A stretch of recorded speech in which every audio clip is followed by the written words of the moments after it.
Misery is the sum of poorly spent hours. This is a striking statement, but unfortunately, it rings very true for countless people facing hardships, lacking opportunities, and struggling with limited resources. They dedicate their precious time to working tirelessly, but in activities that yield meager returns, with which they survive day by day.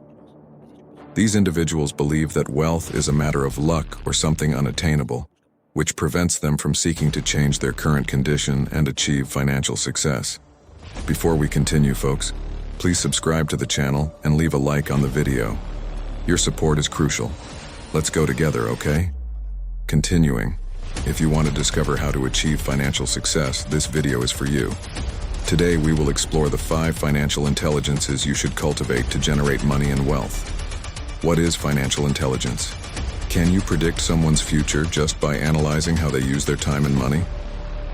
Jack Ma, born on September 10, 1964, somewhere in China, had unsatisfactory academic performance, failing several exams. As a young man, he applied for a job at KFC, where there were 24 candidates for 23 positions, and he was the only one not accepted. In college, he tried to get into one of the world's most prestigious institutions, Harvard, but was unsuccessful. He tried again and was rejected once more. He persisted through a third attempt, but failed again. Jack Ma tried 10 times, but was never accepted. When he decided to venture into entrepreneurship and seek investors in the heart of entrepreneurship, Silicon Valley, everyone told him a resounding no. Given this background, what could one predict about this individual's financial future? Years later, this man would become one of the richest people on the planet. We are talking about Jack Ma, the founder of the Chinese giant Alibaba. How can we explain that, with his history, he should have had an unfavorable financial future, yet the opposite happened? According to Robert Kiyosaki, this is due to financial intelligence, which he defines as the part of our intellect that we use to solve financial issues. What defines the financial is the measure of that intellect. You certainly know people who, despite being very academically intelligent, did not have a promising financial future. For example, the renowned Nikola Tesla, who was undoubtedly a brilliant mind but ended his days in complete poverty. Kiyosaki mentions his own father, an exceptional, hardworking, and intelligent teacher, but with a low financial intelligence quotient, whom he refers to in his book as his poor dad, who left debts for the family. On the other hand, there are individuals who may not have been the brightest but managed to prosper financially. At school, just like in adult life, many people achieve remarkable financial results. The reality is that having extraordinary intellectual intelligence is not a guarantee of accumulating wealth.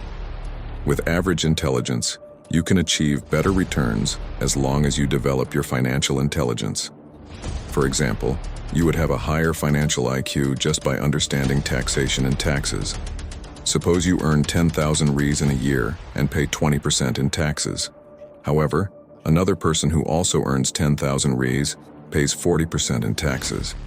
This would be a sign of high financial intelligence, as that person managed to use tax knowledge to legally reduce their taxes. According to Kiyosaki, there are 5 types of financial intelligences you can cultivate to achieve wealth, as they play a crucial role in your financial and personal future. Next, we will delve into these 5 types of financial intelligence that I recommend you develop. The 5 fundamental financial IQs are generating more money, protecting your capital, budgeting, leveraging, and expanding your financial knowledge. These intelligences are essential for improving our relationship with money and ensuring it is no longer a concern in our lives. Let's explore each of them in detail. Generating more money. You've probably heard often that you should save and cut your expenses, which is important as it helps manage your money.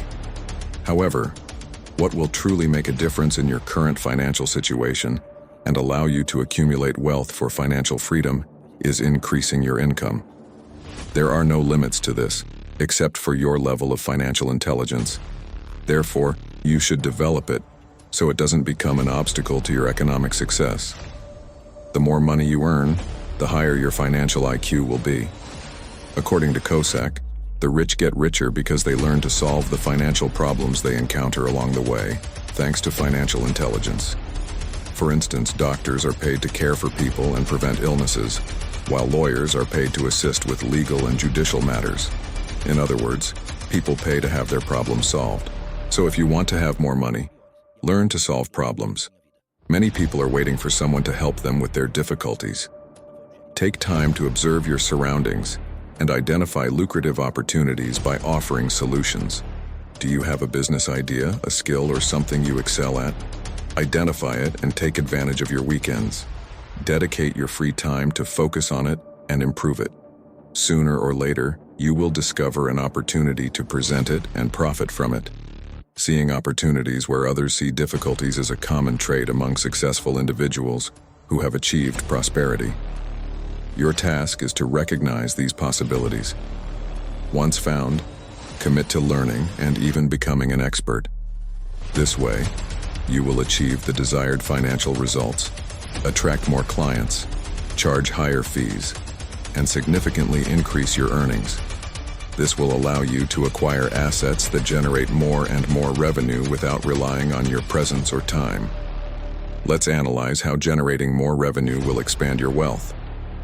Generally, low-income or middle-class people use their earnings to cover expenses and liabilities.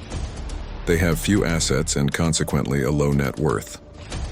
Remember that wealth is the difference between all your assets and your obligations or debts.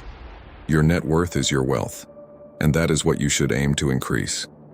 By generating more money and increasing your income while keeping your expenses under control, you will have surpluses or savings to invest in your assets. This way, those assets will grow, as will your net worth. There will come a time when the income generated by your assets will be so substantial that, like a snowball effect, your net worth will grow quickly and significantly, which in turn will enhance your wealth. It is important to understand that this is not about working more, as many people do and remain poor. It's about using your financial intelligence to increase your earnings and acquire assets that provide benefits, allowing you to achieve your financial freedom. Protecting your money is essential. The first rule of wealth is not to lose it. As Warren Buffett says, just as crucial as making money is knowing how to preserve it. Remember that wealth is not measured by the amount of income you have, but by your ability to accumulate it, meaning your net worth, which is what remains after deducting all your assets and debts.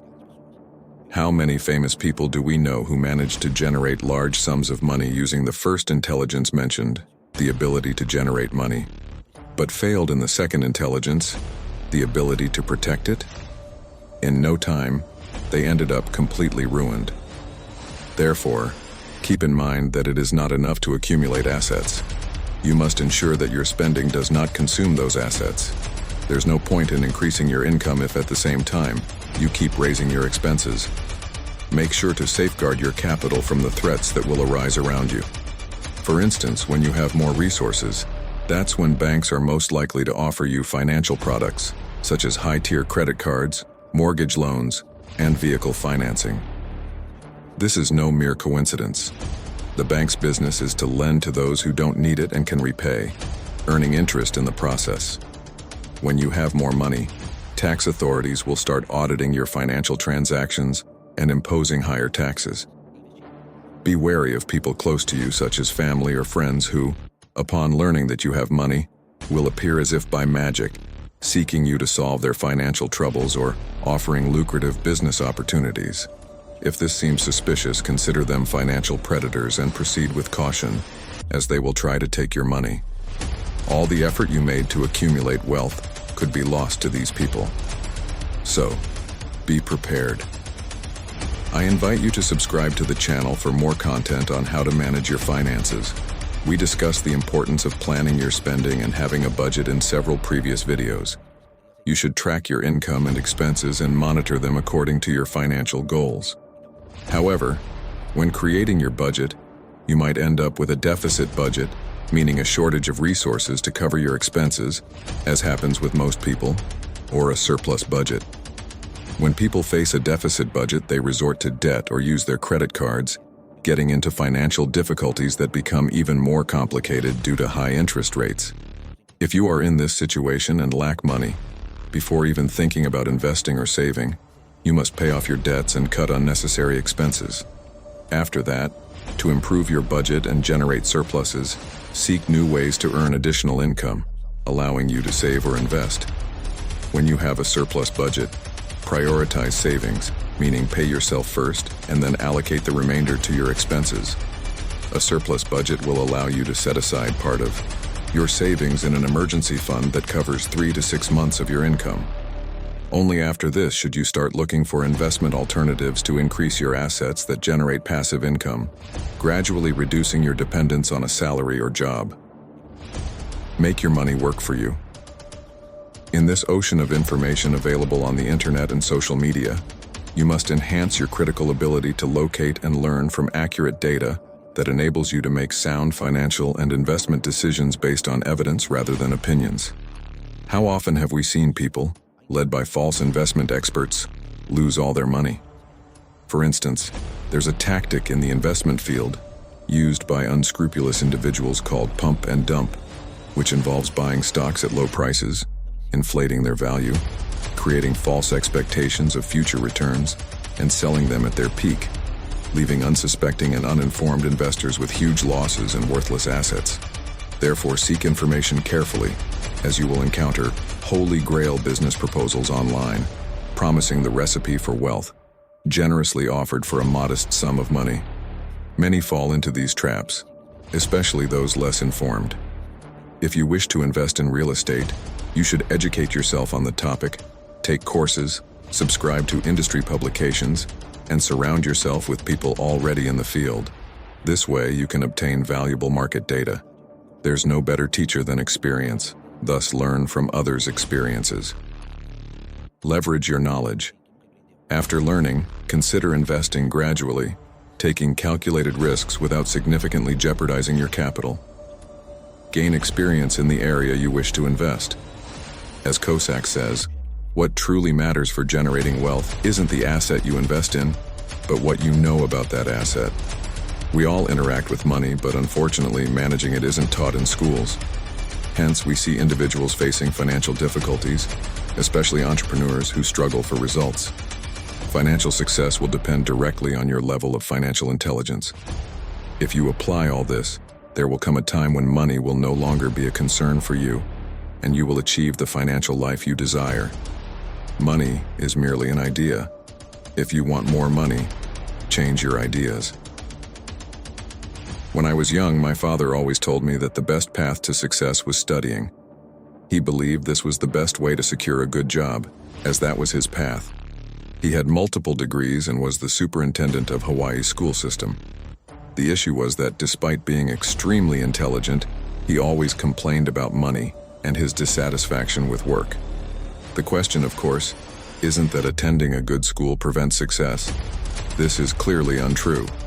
Many people achieve success after studying at prestigious institutions. The reality is that you don't need a good school to succeed, and that's a myth, a great lie of society. Much of education is designed to prepare people for a world that no longer exists. The truth is that the world has changed, and education has too. In the information age, there are new ways to make money that require 3 different types of education. What will truly make you rich isn't just going to school.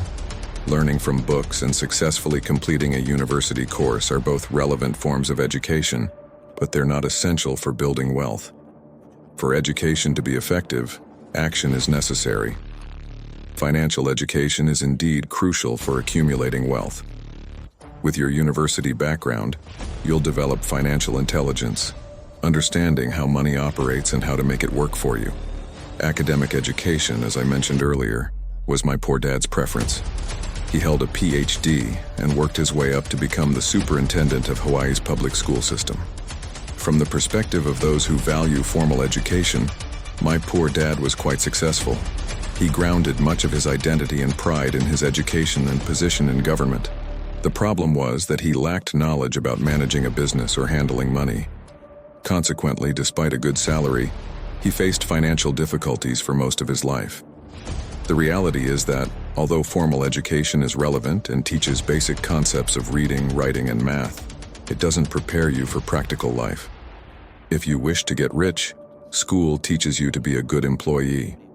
This requires following a strict schedule, obeying orders, and not questioning. If you fail, you're warned. If you ask how something is done, you're told you're being troublesome. Yet these are the very traits that lead to success in business and with money, traits that formal education often discourages, frequently with great disdain. Interestingly, people who excelled in school, like my poor dad, value academia, but overlook financial education. They seem to believe that simply holding a PhD or being a lawyer, accountant, or doctor makes business and investing easy for them. This is merely an academic presumption, and it's a costly one. Professional education, just like academic education, is also significant for making money and being a productive member of society. For example, doctors attend medical school, lawyers study in law school, pilots go to flight school, chefs attend culinary school, and so on. Growing up, I'm sure I would have made my poor dad proud if I had become a doctor or a lawyer. However, I didn't aspire to those careers because I knew I wanted to get rich. Still, I received excellent formal and professional education. After graduation, I could have accepted a job in the shipbuilding industry, earning over $1,000 a year. What was a significant amount in the 70s? Even better, it would only take half a year of work to achieve it. It was appealing, but I knew I wanted to be rich, not just a well-paid employee. Just like academic education, professional training also has its limitations. Interestingly, most people believe that the path to wealth comes through professional education. After all, individuals who become lawyers, doctors, and pilots earn high salaries, right? The problem is that, although they earn well, they aren't truly rich. They pay a lot of taxes and don't fully understand how money works. As a result, they end up spending on liabilities instead of investing in assets or starting businesses. At best, professional training teaches you to be an employee but not a business owner or how to invest your money. When I was young, my rich dad used to say, "If you want to thrive in the real world, you and your generation will need something beyond academic and professional training." My rich dad was referring, of course, to financial education. Financial education involves understanding how money operates and how to make it work for you. It teaches about debt and how to use it, the history of money, what a financial statement is, and how to interpret it, the distinction between assets and liabilities, and much more. I have previously written about how I would teach financial education in the school system. However, unfortunately, you won't find this kind of training in schools that provide both academic and professional education. At best, you'll learn how to create a budget, open a savings account, and balance a checkbook. To be clear, no one is claiming that financial education is more important than academic and professional education. In fact, those with financial education need the help of those who have benefited from both. You can't succeed without the support of great lawyers, accountants, brokers, and others. But the fact is that if someone wants to be rich in today's world, they need financial education in addition to academic and professional training. You need financial intelligence to achieve success. It's very likely that you have an excellent academic or professional background, but I hope you now understand the importance of financial education. Moreover, start building a future of financial prosperity today. If you enjoyed the video, don't forget to subscribe to the channel, like it, and share it with your friends. Your support makes all the difference and motivates us to bring more amazing content. Thank you for watching. This way, you encourage friendly interaction. Goodbye, and see you soon.